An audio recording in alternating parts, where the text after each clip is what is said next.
وقتی که ما درباره خودشناسی، خودمحوری، خودآگاهی گپ میزنیم، تنها دانشی دقیقی، تاریخی، علمی، ارزشی میتواند هم موقع ما را قوی کند.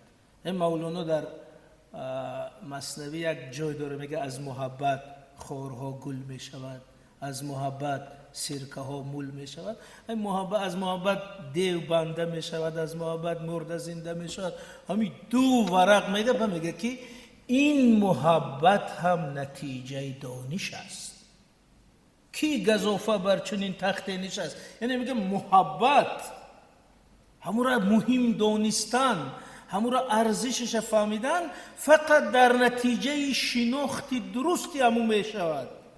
تو ندانی که وطن مهم است، او را دوست داشته نمیتونی. تو ندانی که دولت بسیار مهم است، او را حمایه کرده نمیتونی. بنابراین مسئله رقم یکی ما همین است که ما شناختی درست درباره منفعت‌های خود، ضرورت‌های خود داشته باشیم، دانیم که چی را حمایت کنیم، چگونه حمایت کنیم، کی حمایت کنیم. نام امیر پیشوای ملت میگن زیرکی سیاسی. این زیرکی سیاسی چی است؟ یک همین چقانک باشی، سیاست باز باشی، اون است زیرکی سیاسی. زیرکی سیاسی یعنی که زمان را درست شناختن، منفعت‌ها را درست شناختن، چی باید کرد درست دانستن و جرأت عمل در امو سمت داشته باشد. اما نامش زیرکی و آگاهی سیاسی. یک اخبار زیاد خوانده و دانسته باشه او آگاهی سیاسی نیست. خب بنابراین من از این سر میکنم که وقتی درباره منفعت و وضعیت، مسئله حیاتی تاجیکان صحبت میکنیم، مسئله رقم یکی ما دولت است. دولت و دولت داری. این اگر شما را سوال کنن و بچه شما را سوال میکنم میگم که مسئله رقمی یکی تاجیکان چیست؟ میگه مسئله رقمی یکی تاجیکان حفظ دولت. همه نقشه های دیگر، همه آرزوهای دیگر، همه هوس‌های دیگر، خواهش‌های دیگر تنها وقت عملی میشد که همین دولت حفظ شود. اگر همین دولت خلل یابد، تمام آرزوهای شخصی، نقشه‌های شخصی همش برباد. بنابراین ما میگیم مسئله رقم یکی ما دولت.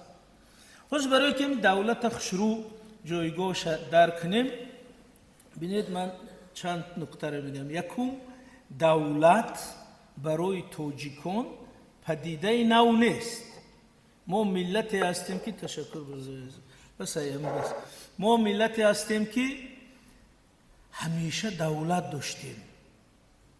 از بامداد تاریخ دولت داشتیم. این در یاد گیرید. پیشوای ملت در مقدمه کتاب تاجیکان در آینه تاریخ هم خیلی جمله دارن که ملت تاجیک معلمی یا معلم هم نه، مربی فن دولت داری برای تمام خلقای منطقه است. یعنی این مفهوم دولت ما برای منطقه یاد دادیم. مفهوم ساختار سیاسی، اداره کنی دولتی و خود دولت همچو حدود همچو ساختار تاجیک ایجا اختراع کرده در این منطقه. یکی از ملت هایی که از قدیم دولت داره. بنابراین وقتی درباره 30 سالگی استقلال، 35 سالگی استقلال صحبت میکنیم، تزیس اساسی این است که این 30 سالگی صاحب دولت شدن تاجیکان نیست. این 30 سالگی بازگشت استقلال، این 30 سالگی دوباره حقوق دولت داری رو به دست آوردن تاجیکان است. نه اینکه ما 30 سال است که اکنون صاحب دولت شدیم.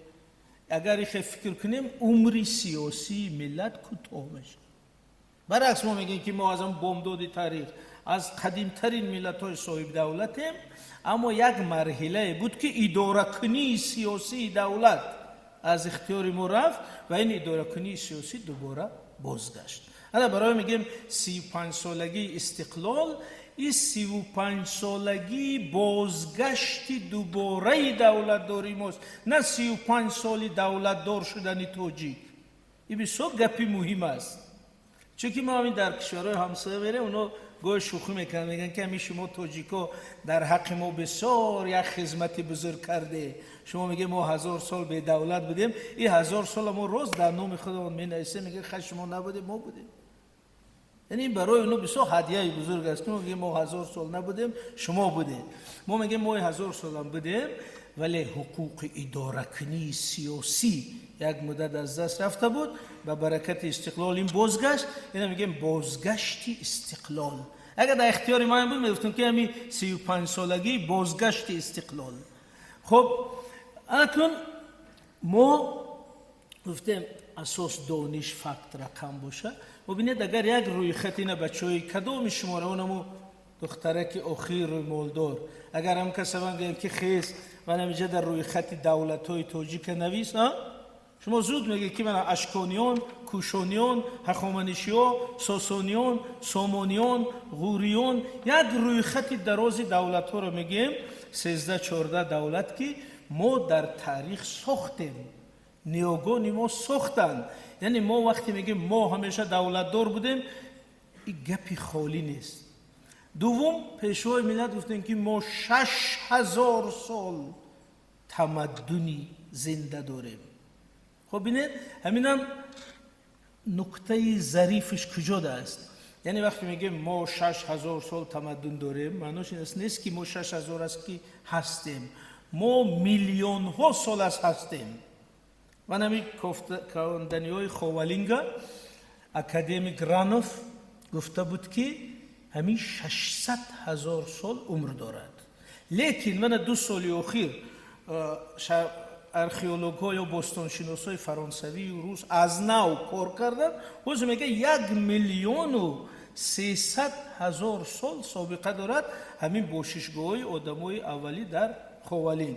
و اونجا اسباب کاریش هم هست، اسباب روزگارش هم هست، حتی نمونه های تا لباس و تا موی سرش رو اینجا یافتن، انالیز کرد، میگه که حداقل 1,300,000 سال اینجا سابقه دارد. یعنی نیاگان ما در این سرزمین در این جغرافیایی صدها هزار سال است که هستند، ولی 6,000 چی معنی دارد؟ این 6,000 ساله که ما الکی صاحب دولت، فرهنگ، هنر، تمدن هستیم. و ببینید که از کجا این گپ گرفتی؟ اینا ببینید یکی از پاسپورت های اساسی ما اینا سرازم. ما در پیام پیشوای ملت این مسئله دقیق گفتن که این سرازم چه اهمیت داره. ببینید ما وقتی میگیم ما 6,000 سال تمدن داریم، همین وقتی که کندنی های سرازم میکفتن یک قبر یافتن، یک گوری که از روی علامت های آرایشش معلوم که گوری یک زن بوده است.